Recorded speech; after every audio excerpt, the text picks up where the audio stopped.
Hey everyone, it's November 5th, and that means that if today's your birthday, you share with serial killer Chester Dewayne Turner, who murdered at least 14 victims in the 1980s and 90s, and that is him right down there. Turner was born in Arkansas in 1966 and moved with his mother when he was 5 years old, fleeing his abusive alcoholic father and relocating to South Central Los Angeles. He didn't spend much time out of the house, being a latchkey kid with an overbearing mother who demanded that he stay home. A high school dropout, he got hired as a cook and delivery driver for Domino's Pizza and lived with his mother until she moved to Utah when he was in his late teens. That's why I buy Little Caesars. 0 serial killers have ever worked there because it's pizza, not murder. After his mom moved away, he spent time in various homeless shelters while trying to get by on his own. After joining a gang and picking up the street name Tutu, he was arrested and convicted of multiple drug offenses in the 80s and 90s, but also a stabbing, indecent exposure, and animal abuse for an incident involving a police dog. During that same time frame, Los Angeles, and especially South Central Los Angeles, were dealing with a serial killer that was targeting homeless women, drug users, and prostitutes, dumping their bodies in the many alleyways in the area. An LAPD task force was trying to track down a man they called the South Side Slayer, but what they didn't realize is that there were multiple serial killers with similar MOs in the area. The most well-known is Lonnie Franklin Jr., known as the Grim Sleeper. You can scroll back to my video on August 30th for more about him. But Turner was also one of the people preying on the vulnerable in Los Angeles at that time.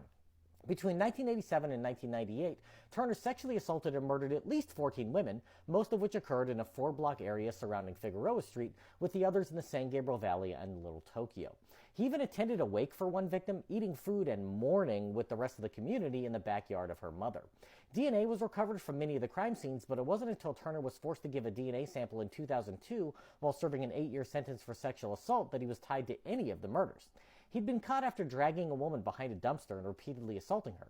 She managed to get away and told the police, which led to Turner finally facing justice.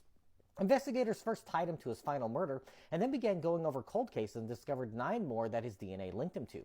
They also found 3 cases for which another man had been wrongfully convicted. That man was a mentally disabled part-time janitor who was functionally illiterate and had been questioned without an attorney. Upon further investigation, he was cleared of those murders and a sexual assault that it was clear he could not have committed because they were in fact carried out by Turner. After 11 years in prison, he was freed and awarded $720,000 in compensation.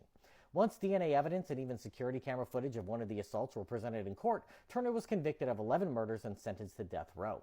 He was convicted of an additional 4 murders in a second trial held in 2014 and has been linked to as many as 22 killings in all.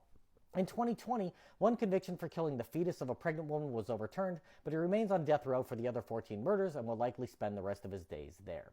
If this is your birthday, I hope you have a great day. Leave me a comment so I can wish you a happy birthday. If you know someone whose birthday it is today, send them this video so they can find out all about their birthday twin.